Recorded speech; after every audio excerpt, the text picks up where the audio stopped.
Hello beer tubers and welcome to yet another beer review with me, Peter the Master of Habits, again joined by Jacob the Lord of Malts. And today we're going to be looking at another Firestone Walker beer. Whee! Whee! This is one that was sent to us from the trade with Ryan. This was actually from Brad. So yeah, thanks to Brad for the beer. This is the Firestone Walker Proprietors Reserve Series Double Barrel Ale. Imperial I'd say Imperial version of their double barrel ale, not double version of their double barrel. It sounds weird. Yeah. But it says Imperial Special Bitter is because their double barrel ale is an ESB, and this is so like an Imperial version that's been aged for 10 months in a mixture of New American Oak and bourbon barrels. So that is really cool. I've had the regular DBA or double barrel ale up in San Luis Obispo at a restaurant actually when I visited some family there, and that was back when I was in the States doing the studying and all, and it was solid, nothing like mind blowing. It's one of their flagship beers, but I prefer like something like their Union Jack more. But what you've had with me has all been awesome. Amazing. Yeah. Walker beer. So this should be too, and it's in their Proprietary Reserve series. So hopefully this will be really good as well. The info here on the back is, again, a book description. Yeah, something about some aging at last. Yeah, some tasting notes and how they present. Yeah, they presented and all that stuff. But there it is, 12%. Imperial ESB or Special Bitter, or online most people call it more of a barley wine. But yeah, 12% huge beer. First time they ever do it in this version. So yeah, should be pretty interesting. So let's get into it. So we got the double barrel ale poured, and that's a really nice ruby ruby copper. Yeah, some hazy. Ruby red / orange. Kind of hazy as well. Yep, some haze for sure. Really pretty beer. For sure, really nice looking. Nice little beige-ish or off-white head on there. Yeah.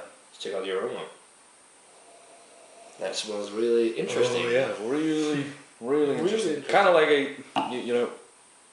you definitely smell the barrels, but it's not overshadowed by the normal kind of when you have a barrel aged beer. It's not like barrel character in your face as some of their other beers. It's really balanced. I still get a lot of like vanilla and oaky and bourbony notes, but I get a lot of yeast ester. Yeah, when we say Bassett wine gum, this has got it. This is like wine gums all the way.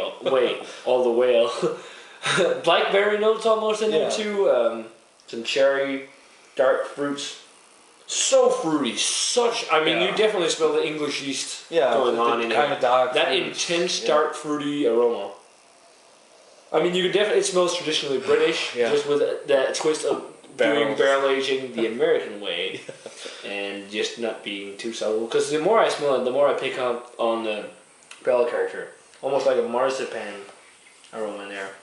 But wow, I get a lot of that candy kind of aroma, the wine gum. That's one of the most intense wine gum aromas I've had in a beer. Kind of also like a dark candied sugar kind of.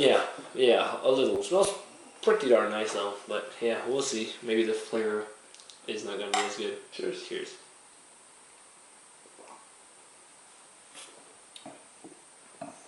Okay, I can't do this. This is way too good.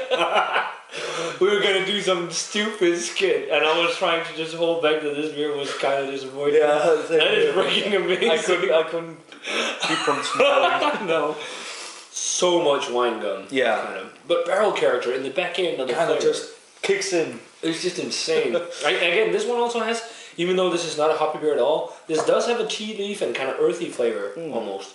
Well, the earth very lightly, but yeah, I think the earth. A lot of vanilla and oak and bourbon. Yeah, I think the earthiness might come from and coconut. Oh yeah, coconut. Coconut. I just guessed that. Yeah. The earthiness might come from the yeast or something like that. But yeah, wine gum. Yeah, and cherry and caramel and toffee. Oh, and I just love taking that sip. I get the vanilla and then turns into coconutty. Yeah. Firestone Walker does barrel aging so phenomenally. Yeah. This is just everybody else should just hand the beers to them. And they're coming to CBC this year or next year. Yes, that would be great. This is, I mean, I don't think I like it as much as Sukaba or Abacus, but it's still really, really good. I mean, Imperial ESB. That's not pretty really badass. Yeah, that's pretty badass. Kind of the dark fruity notes as well. Definitely, I'd say the dark fruit or fruit berry. It's got like oh yeah, generic berry flavor as you get with some of the English she strains.